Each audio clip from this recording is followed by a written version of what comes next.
Ya guys, jumpa lagi dengan saya dan kali ini kita akan bahas satu topik yang sangat menarik dan hot, yaitu 3 alasan kenapa Amerika selalu membantu Israel dalam berbagai aspek terutama saat masa-masa perang. Beberapa data yang dapat kita lihat, misalnya perang 6 hari tahun 1967, di situ dikatakan bahwa memang tidak ada bukti secara langsung bahwa Amerika terlibat secara militer dalam perang itu. Namun, Israel menggunakan pesawat tempur buatan Prancis dan kendaraan lapis baja buatan Amerika Serikat dan Inggris. Artinya, secara tidak langsung Amerika juga membantu dalam perang 6 hari itu. Kemudian yang kedua adalah Perang Yom Kippur tahun 1973. Amerika Serikat melakukan jembatan udara, yaitu melakukan pasokan senjata dan persediaan kepada Israel selama perang ini, sehingga akhirnya Israel memenangkan perang yang sulit dalam keadaan terjepit pada waktu itu. Selain itu, Amerika Serikat juga telah memberikan bantuan militer dan ekonomi kepada Israel melalui berbagai program dan perjanjian seperti paket bantuan militer. Amerika Serikat telah memberikan bantuan militer kepada Israel senilai miliaran dolar setiap tahunnya. Kerjasama intelijen. Amerika Serikat dan Israel telah melakukan kerjasama intelijen dalam berbagai bidang, termasuk pengawasan dan analisis ancaman. Dan tentunya yang terbaru, yaitu serangan Amerika Serikat terhadap fasilitas nuklir Iran pada hari Minggu 22 Juni 2025 dalam rangka mendukung Israel yang sudah terlebih dahulu melakukan serangan terhadap fasilitas nuklir Iran. Nah, langsung saja guys, alasan pertama kenapa Amerika selalu membela atau membantu Israel dalam situasi-situasi perang adalah karena alasan politik dan keamanan. Ya, Israel dijadikan Amerika sebagai perpanjangan tangan untuk kepentingan politik dan keamanan Amerika di wilayah Timur Tengah. Amerika mendukung Israel untuk mengamankan kepentingan-kepentingan Amerika seperti minyak dari negara-negara Arab, pangkalan militer Amerika di wilayah Timur Tengah, dan lain sebagainya. Israel menjadi negara demokrasi di Timur Tengah yang menjadi penetrasi politik global Amerika. Kedua adalah alasan sosiologis. Meskipun orang Yahudi merupakan minoritas di Amerika Serikat, mereka memiliki pengaruh yang signifikan terutama dalam dukungan dana untuk pemerintah Amerika terkait kebijakan luar negeri, khususnya yang berkaitan dengan Israel. Pengaruh ini terutama dimediasi melalui kelompok-kelompok lobby seperti AIPAC, yang secara aktif berupaya mempengaruhi kebijakan pemerintah untuk mendukung Amerika. Ilmuwan-ilmuwan dan para penemu yang sangat menentukan kemajuan Amerika khususnya dan dunia pada umumnya itu juga orang-orang Yahudi kewargaan Amerika Serikat. Sebut saja misalnya Albert Einstein adalah kewargaan Swiss sekaligus juga kewargaan Amerika. Kemudian Wright bersaudara penemu pesawat.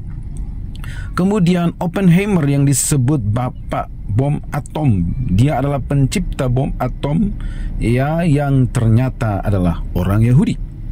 Kemudian di zaman modern misalnya Bill Gates orang Yahudi, Mark Zuckerberg Facebook adalah juga orang Yahudi, Google salah satu penemunya adalah orang Yahudi yaitu Sergey Brin, dan masih banyak lagi. Secara sosiologis pastilah Amerika punya alasan untuk selalu membela, mendukung Israel. Kemudian yang ketiga adalah alasan spiritual atau iman.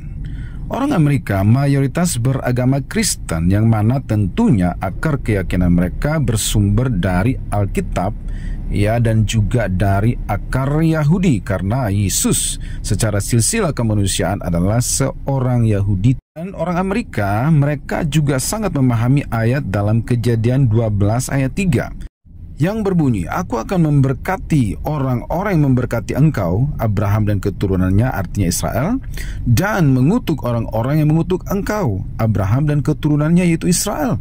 Dan olehmu semua kaum di muka bumi akan mendapat berkat." Jadi di dalam ayat itu mengatakan siapa yang memberkati keturunan Abraham yaitu Israel akan diberkati. Sebaliknya siapa yang mengutuk Israel akan dikutuk. Maka Amerika tentu memilih yang jalur aman, yaitu memberkati, mendukung supaya diberkati. Sangat jelas Amerika sangat meyakini ayat tersebut. Mereka percaya bahwa firman Tuhan itu ya dan amin. Dan sekalipun dunia berlalu, firman Tuhan akan tinggal tetap. Jadi mereka memilih untuk mendukung daripada mengutuk. Selain itu, apa yang mereka lakukan terhadap Israel, yaitu mendukung Israel, entah mereka sadari ataupun tidak, ternyata itu adalah penggenapan dari beberapa ayat atau nubuatan-nubuatan di dalam Alkitab. Misalnya di dalam Yesaya pasal 49 ayat 22-23 yang berbunyi, beginilah firman Tuhan Allah, lihat, aku akan mengangkat tanganku sebagai tanda untuk bangsa-bangsa dan memasang panji-panjiku untuk suku-suku bangsa. Maka mereka akan menggendong anak-anakmu laki-laki dan anak-anakmu perempuan akan didukung di atas bahunya. Maka raja-raja akan menjadi pengasuhmu dan permaisuri-permaisuri mereka menjadi inangmu.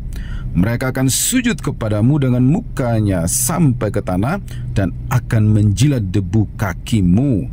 Maka engkau akan mengetahui bahwa akulah Tuhan dan bahwa orang-orang yang menanti-nanti aku tidak akan mendapat malu.